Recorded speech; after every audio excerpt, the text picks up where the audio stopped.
नमस्कार, मी वैष्णवी जोशी. आपण पाहताय न्यूज मराठी 24/7. तर एक नजर टाकूयात आजच्या स्पेशल रिपोर्टकडे.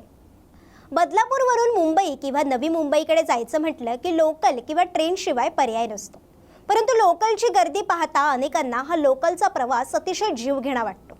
बडोदा मुंबई एक्सप्रेसवेमुळे या महामार्गावरील माथेरानजवळच्या बोगद्यामुळे बदलापूरकरांना आता हा प्रवास सोयीस्कर होणार असून मोठा फायदा देखील होणार आहे. बदलापूर ते पनवेल हा मार्ग नेमका कसा असणार आहे आणि यामुळे नागरिकांना प्रवास कसा सोयीस्कर ठरणार आहे हे जाणून घेऊयात आजच्या या स्पेशल रिपोर्टमधून. बदलापूर ते पनवेल 4.25 किलोमीटर अंतराचा बोगदा हा राज्यातील सर्वात जास्त अशा लांबीचा भुयारी मार्ग ठरला. तर हा बोगदा अवघ्या 15 महिन्यांमध्ये तयार करण्यात आला आहे. तर या बोगद्यामुळे बदलापूर ते पनवेल हा प्रवास 10 मिनिटांमध्ये करणं आता शक्य होणार आहे.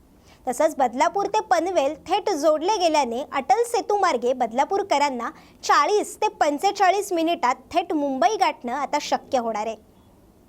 यामुळे बदलापूर आणि नवी मुंबईला एक नवीन कनेक्टिव्हिटी मिळणार आहे. तर बदलापूर ते JNPT महामार्गाचं काम पालघर, रायगड आणि ठाण्यामध्ये सुरू आहे. तर बदलापूर ते पनवेल हा या महामार्गातला महत्त्वाचा टप्पा असून या बोगद्याचं काम 15 महिन्यात पूर्ण झालं आहे. सध्या बोगद्याच्या आतमधल्या भागात प्लास्टरिंगचं काम सुरू आहे. त्यानंतर रस्त्याचं काम केलं जाणार आहे. तसंच यामध्ये आणखीन एक महत्त्वाची गोष्ट म्हणजे नवी मुंबईच्या विमानतळाला देखील या महामार्गामुळे मोठी कनेक्टिव्हिटी मिळणार आहे. तर या महामार्गावरून JNPT बंदराकडे मोठ्या प्रमाणावर माल वाहतूक होणार असून त्यामुळे बदलापूर आणि आसपासच्या परिसरातील पट्ट्यात या महामार्गाला लागून कमर्शियल हब्स आणि गोदाम देखील उभे राहणार आहेत.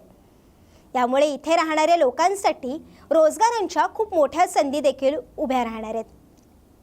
तर या सगळ्यामुळे रायगड, ठाणे आणि JNPT महामार्ग हा आता खऱ्या अर्थाने समृद्धी आणणार असून नागरिकांचा देखील प्रवास सुखकर करणार आहे. आम्हाला खात्री आहे तुम्हाला ही माहिती नक्कीच आवडली असेल. तर आजच्या भागात आपण इथेच थांबत आहोत. मात्र अशाच माहितीपूर्ण विषयांना घेऊन पुन्हा भेटूया. तोपर्यंत पाहत रहा न्यूज मराठी 24/7. नवा भारत, नवा विचार. धन्यवाद.